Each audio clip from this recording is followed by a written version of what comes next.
Hi students, welcome back to TED Library. So, നമുക്കിന്ന് organic mental disorders എന്തൊക്കെയാണെന്ന് നോക്കാം. Organic mental ഡിസോർഡറിനെ organic brain syndrome എന്നും പറയുന്നുണ്ട്.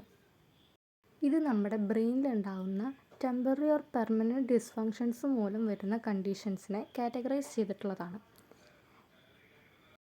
നമ്മുടെ ബ്രെയിനിലുണ്ടാകുന്ന ഐഡൻറ്റിഫൈബിൾ ആയിട്ടുള്ള ഫിസിക്കൽ ചേഞ്ചസ്, ഇപ്പോൾ വല്ല ഇഞ്ചറി മൂലമോ ഡിസീസ് ഓർ ബയോകെമിക്കൽ ഇംബാലൻസ് മൂലമോ ഉണ്ടാകുന്ന കണ്ടീഷൻസ് വഴി ഉണ്ടാകുന്ന ഡിസോർഡേഴ്സിനെയാണ് ഓർഗാനിക് മെൻ്റൽ ഡിസോർഡേഴ്സിൻ്റെ കാറ്റഗറിയിൽ ഉൾപ്പെടുത്തുന്നത്. പല കാരണങ്ങൾ കൊണ്ട് ഒരു വ്യക്തിക്ക് ഓർഗാനിക് മെൻ്റൽ ഡിസോർഡേഴ്സ് ഉണ്ടാകാം.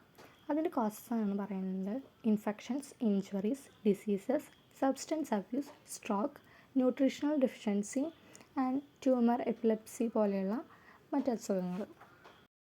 സിംറ്റംസ് പറയുകയാണെങ്കിൽ ഒരു സിംറ്റമാണ് കൊഗ്നിറ്റീവ് ഇമ്പയർമെൻറ്റ്.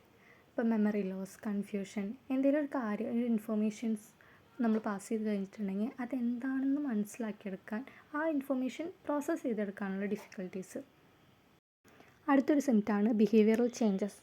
മൂഡ് സ്വിങ്സ് ഉണ്ടായിരിക്കാം, ഇറിറ്റബിലിറ്റി, ഡിപ്രഷൻ, ആൻസൈറ്റി, എജിറ്റേഷൻ, ഈ സിംറ്റംസൊക്കെ കാണിക്കാം. അതുപോലെ തന്നെ പെർസെപ്ഷൽ ഡിസ്റ്റർബൻസ് ഉണ്ടായിരിക്കും, ഹാലുസിനേഷൻ, ഡെലൂഷൻ പോലുള്ള കാര്യങ്ങൾ. പിന്നെ ഫിസിക്കൽ സിംറ്റംസ് പറയുകയാണെങ്കിൽ മോട്ടോർ ഫങ്ഷൻസിന് ഡിഫിക്കൽട്ടി ഉണ്ടായിരിക്കാം, നമുക്കൊരു ബാലൻസും കോർഡിനേഷനിലൊക്കെ ഒരു ചേഞ്ചസ് വരുന്നു. പിന്നെ സ്പീച്ച് ആൻഡ് ലാംഗ്വേജ് ഇഷ്യൂ നോക്കുകയാണെങ്കിൽ സംസാരിക്കാനുള്ള ഡിഫിക്കൽട്ടീസ് ഉണ്ടായിരിക്കാം. ഒരു ലാംഗ്വേജ് നമ്മൾ പറഞ്ഞിട്ടുണ്ടെങ്കിൽ അത് മനസ്സിലാക്കാനും അതിനനുസരിച്ച് എഴുതാനുള്ള ബുദ്ധിമുട്ടുകളും ഉണ്ടായിരിക്കും. ഇനി ഡയഗ്നോസിസ് ക്രൈറ്റീരിയ നോക്കുകയാണെങ്കിൽ medical history and examination, imaging tests, laboratory tests, neuro psychological tests, ഇതുവഴി നമുക്ക് ഓർഗാനിക് മെൻ്റൽ ഡിസോർഡേഴ്സ് ഉണ്ടോ എന്ന് ഡയഗ്നോസിസ് ചെയ്യാൻ പറ്റും. നമുക്ക് type of organic mental disorders നോക്കാം. അതിലാദ്യം വരുന്നതാണ് ഡെലേറിയം. ഡെലേറിയം മെയിനായിട്ട് അക്യൂട്ട് ഇൽനസ് ഓർ ഇൻഫെക്ഷൻസ് വഴിയാണ് വരുന്നത്. Withdrawal from drugs or alcohol, metabolic imbalances, ഇതൊക്കെ അതിൻ്റെ അനദർ കോസസ് ആണ്. ഇതിൻ്റെ സിംറ്റംസ് പറയുകയാണെങ്കിൽ പെട്ടെന്ന് ഉണ്ടാകുന്ന ഒരു confusion, sudden onset of confusions, disorientation, impairing attention and perception changes.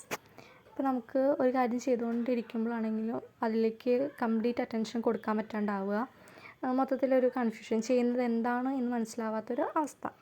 ഇതിൻ്റെ ട്രീറ്റ്മെൻറ്റ് പറയുകയാണെങ്കിൽ ഏത് കോസസിന് അണ്ടറിലാണ് ഇഷ്യൂസ് വരുന്നതെന്ന് മനസ്സിലാക്കിയിട്ട് അതിനനുസരിച്ചിട്ടുള്ള സപ്പോർട്ടീവ് കെയറും മെഡിക്കേഷൻസും കൊടുത്ത് അതിൻ്റെ സിംറ്റംസ് നമുക്ക് മാനേജ് ചെയ്ത് കൊണ്ടുവരാൻ പറ്റും. അടുത്തൊരു ടൈപ്പാണ് ഡിമെൻഷ്യ. ഈ അൾഷിമേഴ്സ് പോലുള്ള പ്രോഗ്രസീവ് ബ്രെയിൻ ഡിസീസസ് മൂലം ഉണ്ടാകുന്നതാണ് ഡിമെൻഷ്യ. ഇതിൻ്റെ സിംറ്റംസ് പറയുകയാണെങ്കിൽ ഗ്രാജുവലായിട്ട് നമുക്ക് മെമ്മറി, തിങ്കിങ്, ലാംഗ്വേജ്, റീസണിങ് സ്കില്ലൊക്കെ ഡിക്ലൈൻ ആവും. ഇതിനുള്ള എബിലിറ്റി നമുക്ക് കുറയും. ഈ ഒരു ഡിസോർഡറിന് കംപ്ലീറ്റ് ക്യൂർ ഇല്ല. നമുക്ക് ഏതാണ് കോസസ് മനസ്സിലാക്കി അതിനനുസരിച്ച് സിംറ്റംസ് മാനേജ് ചെയ്ത് കൊണ്ടുപോകാനേ പറ്റത്തുള്ളൂ. ഇപ്പോൾ മെഡിക്കേഷൻസും തെറാപ്പീസൊക്കെ കൊടുത്ത് ആ ഒരാളുടെ ലൈഫിൽ ക്വാളിറ്റി ഓഫ് ലൈഫ് നമുക്ക് ഇമ്പ്രൂവ് ചെയ്യാൻ പറ്റും. അടുത്തതാണ് അംനസ്റ്റിക് ഡിസോർഡർ.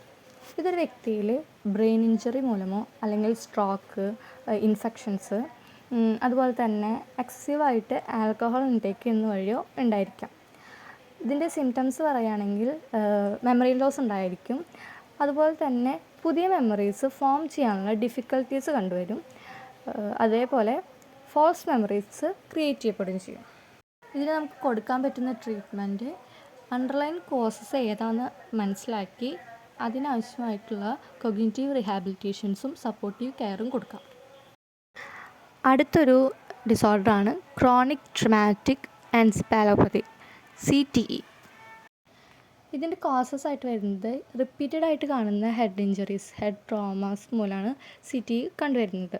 കൂടുതലായിട്ടും അത്ലറ്റ്സിലും അതുപോലെ തന്നെ മിലിറ്ററി പേഴ്സൺസിലാണ് CTE കണ്ടുവരുന്നത്. ഇതിൻ്റെ സിംറ്റംസ് പറയുകയാണെങ്കിൽ കോഗ്നിറ്റീവ് ഡിക്ലൈൻ ഉണ്ടായിരിക്കും, മൂഡ് ചേഞ്ചസ് ഉണ്ടായിരിക്കും, ബിഹേവിയറൽ പ്രോബ്ലംസ് ഉണ്ടായിരിക്കും, അതുപോലെ തന്നെ മോട്ടോർ സിംറ്റംസും കാണിക്കുന്നുണ്ട്. സിംറ്റംസ് എന്താണെന്ന് ഐഡൻറ്റിഫൈ ചെയ്തിട്ട് അതിനനുസരിച്ചുള്ള ട്രീറ്റ്മെൻറ്റാണ് നമുക്ക് പ്രൊവൈഡ് ചെയ്യാൻ കഴിയുക. സപ്പോർട്ടീവ് കെയർ കൊടുക്കാം. അതുപോലെ തന്നെ ഹെഡ് ഇഞ്ചറീസ് വരുന്ന കാര്യങ്ങൾ അവോയ്ഡ് ചെയ്യുക, അതിനുള്ള പ്രിവെൻറ്റീവ് മെഷർമെൻറ്റ്സ് എടുക്കാം. ഇതിനൊക്കെ കോമൺ ആയിട്ട് കുറച്ച് ട്രീറ്റ്മെൻറ്റ്സ് വരുന്നുണ്ട്. അതിലൊന്നാണ് മെഡിക്കേഷൻസ്. മെഡിക്കേഷൻസ് മെയിൻലി ഡിപ്പെൻഡ് ചെയ്തിരിക്കുന്നത് അതിൻ്റെ അണ്ടർലൈൻ കോസസ് ഏതാണോ അതിനാണ്. ഇപ്പോൾ ഇൻഫെക്ഷൻസ് ഒക്കെ ആണെങ്കിൽ നമുക്ക് ആൻറ്റിബയോട്ടിക്സ് കൊടുക്കാം. അതല്ലെങ്കിൽ സിംറ്റംസ് മാനേജ് ചെയ്യാനാണെങ്കിൽ അതിനനുസരിച്ചിട്ടുള്ള മെഡിക്കേഷൻസ്, ഈ ആൻറ്റി ഡിപ്രസൻസ് പോലുള്ള മെഡിക്കേഷൻസ് ഫോളോ ചെയ്യാം. ഈ അൾഷിമേഴ്സ് പോലെയുള്ള ഡിസീസൊക്കെ ആണെങ്കിൽ അതിൻ്റെ പ്രോഗ്രഷൻ ഒന്ന് സ്ലോ ഡൗൺ ചെയ്യാൻ വേണ്ടിയിട്ടുള്ള മെഡിക്കേഷൻസ് കൊടുക്കാം. ഇനി തെറാപ്പീസ് എടുക്കുകയാണെങ്കിൽ cognitive rehabilitation, occupation therapy, psycho therapy, ഇതൊക്കെ നമുക്ക് സിംറ്റംസ് മാനേജ് ചെയ്യാനും ആ ഒരു വ്യക്തിയുടെ ക്വാളിറ്റി ഓഫ് ലൈഫ് ഇമ്പ്രൂവ് ചെയ്യാൻ വേണ്ടിയിട്ട് ഹെൽപ്പ് ചെയ്യുന്നുണ്ട്.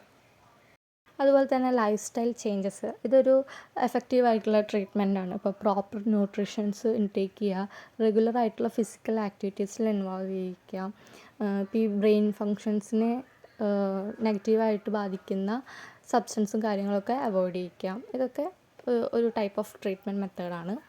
ഇനി സപ്പോർട്ടീവ് സർവീസസ്, ഇപ്പോൾ കൗൺസിലിംഗ് കൊടുക്കാം, സപ്പോർട്ടീവ് ഗ്രൂപ്പ് തെറാപ്പീസ് പോലുള്ള കാര്യങ്ങളൊക്കെ കൊടുക്കാം.